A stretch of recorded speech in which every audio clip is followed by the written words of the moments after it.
Hello guys, good morning to my dear student. How are you? I hope you all are fine. तो आइए आज हम लोग पढ़ेंगे केमिस्ट्री का सेकेंड लेक्चर। तो by the way my name is Anmol Anand Singh and welcome to my YouTube channel physics is easy by Anmol. देखिए, मैं फिजिक्स तो पढ़ा ही रहा था आप लोगों को। मैंने सोचा कि थोड़ा केमिस्ट्री का भी क्लास आप लोग के लिए राइज कर देता हूँ, क्योंकि बहुत सारे बच्चे जो हैं वह केमिस्ट्री के लिए मुझे बोल रहे थे कि सर आप केमिस्ट्री का वीडियो यूट्यूब पे अपलोड कीजिए, क्योंकि आपके पढ़ाने का टेक्निक बहुत हट के है, अलग है। आप हर कुछ डिटेल A to Z बताते हैं हमें। तो आइए आज हम शुरू करेंगे कि मोल कॉन्सेप्ट के बारे में, ठीक है। तो देखिए, हमारा चैप्टर का नाम है some basic concept of chemistry, यानी इसका दूसरा नाम जो है वह क्या है, मोल कॉन्सेप्ट, ठीक है। तो भाई हमें मोल कॉन्सेप्ट के बारे में पढ़ना है, तो सबसे पहले जानेंगे कि मोल होता क्या है और ये किसके द्वारा बनाया गया है, इसको किसके द्वारा प्रपोज्ड किया गया है। तो मोल जो है एक ओस्टवार्ड साइंटिस्ट जो थे उनके द्वारा ये प्रपोज्ड किया हुआ है मोल, ठीक है।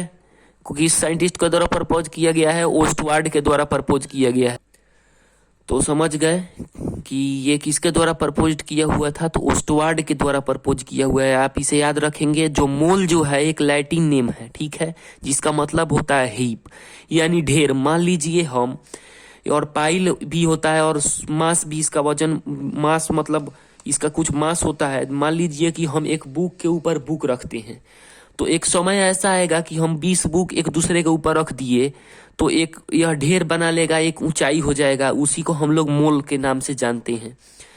और इसका जो सब्सटेंस होता है हम लोग जानते हैं कि सोडियम, फेरस, एल्युमिनियम, H2O ये सब सब्सटेंस है, ठीक है। इसमें किसी को कोई प्रॉब्लम नहीं होना चाहिए। अब मोल के डिफिनेशन के बारे में जानते हैं, ठीक है। इसे आप लोग नोट करते चलेंगे। काफी सरल पढ़ाई यहाँ पे होती है, काफी अच्छे रूप से पढ़ाई होगी। बारी बारी से पढ़िएगा, कोई चीज टफ नहीं लगेगा, आसानी से। और देखिए, mole, the unit of substance is called mole, यानी किसी भी सब्सटेंस का यूनिट जो होता है वो मोल होता है, ठीक है। बस इतना ही जानेंगे। आगे मैं बहुत सारा चीज इसके बारे में डिस्कस करूंगा। और यह जो मोल जो है वह डिनोट किया जाता है MOL, इसके द्वारा डिनोट किया जाता है। अब आइए रिएक्शन के बारे में जानते हैं। छोटा छोटा टॉपिक है चैप्टर शुरू करने से पहले। The transformation of one substance into another substance, कहने का मतलब है कि एक सब्सटेंस को दूसरे सब्सटेंस में, यानी दूसरे वस्तु में बदलने की प्रक्रिया जो होती है वह क्या होता है, रिएक्शन होता है, ठीक है। यानी मान लीजिए कि कोई A रिएक्शन है, B रिएक्शन है, तो इस इधर जो होगा, रिएक्शन के जो इधर होगा उसे हम रिएक्टेंट बोलते हैं। और देखिए, और जो यह रिएक्शन होने के बाद जो यह बन जाएगा हमारा सॉल्यूशन या कुछ भी बनेगा, उसे हम प्रोडक्ट कहते हैं। यानी A और B मिलकर C और D बनाया, यही हमारा रिएक्शन हुआ। जैसे मान लीजिए 2 मोल 2H2 प्लस O2 बराबर क्या 2H2 हो गया। तो यह 2 मोल ऑफ H2 है, 1 मोल ऑफ O2 है और 2 मोल ऑफ H2O, यानी जो बैलेंस हम लोग किए हैं, मान लीजिए यहाँ कुछ नहीं है तो हम लोग 1 मान लेंगे। हम लोग जो बैलेंस किए हैं वही उसका मोल हो जाएगा, यानी 2 mole of H2, 1 mole of O2 and 2 mole of H2O। ये आसानी से, आराम से इसे देख के समझे कि क्या है, ये क्या बोल रहा है। जैसे मान लीजिए किसी भी एलिमेंट को जब हम बैलेंस करेंगे, तो मान लीजिए कि इसको बैलेंस किए तो यहाँ पे 2 तो है, लेकिन यहाँ पे कुछ नहीं है, तो हम लोग इसे 1 मोल ले लेंगे। यानी 2 mole of hydrogen gas, 1 mole of oxygen gas मिला के क्या बनाया, 2 मोल ऑफ वाटर का फॉर्मेशन हुआ, ठीक है। अब आइए इसको देखते हैं। H2 प्लस Cl2 क्या बनाएगा है, 2HCl। यानी देखिए 1 मोल ऑफ H2O, यहाँ पे नहीं था, कुछ 1 हो गया, और यहाँ पे भी कुछ नहीं था क्योंकि ये पहले से बैलेंस है। तो 1 मोल ऑफ क्या हो गया, Cl2, यानी सॉरी H2O मैं यहाँ पे लिख दिया हूँ, H2 ही होगा।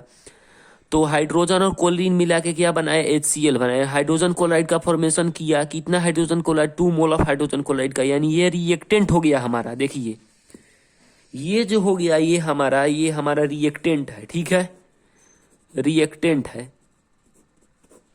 ठीक है। और ये जो हमारा है बना जो रिएक्शन क्या है, प्रोडक्ट है। समझ में आ गया होगा आप लोग को।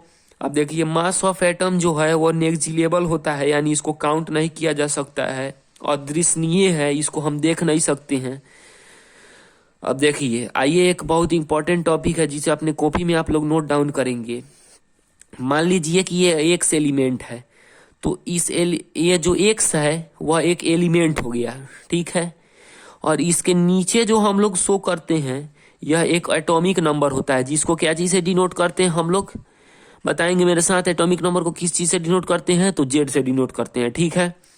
और इसके जो ऊपर होता है वह एटॉमिक मास होता है। मैं आप लोग को पिछला वीडियो में एटॉमिक मास बता चुका हूं कि ऑड नंबर के लिए जो होता है वह 2 से गुना करके, किसी भी यहाँ पे कितना भी नंबर है उसमें 2 से गुना करके 1 जोड़ देते हैं, ठीक है। और इवन नंबर रहे तो उसमें क्या करते हैं, 2 से गुना करके, मान लीजिए यहाँ पे 3 है तो 2 से गुना करके सिर्फ वैसा ही लिख के छोड़ देते हैं, ठीक है।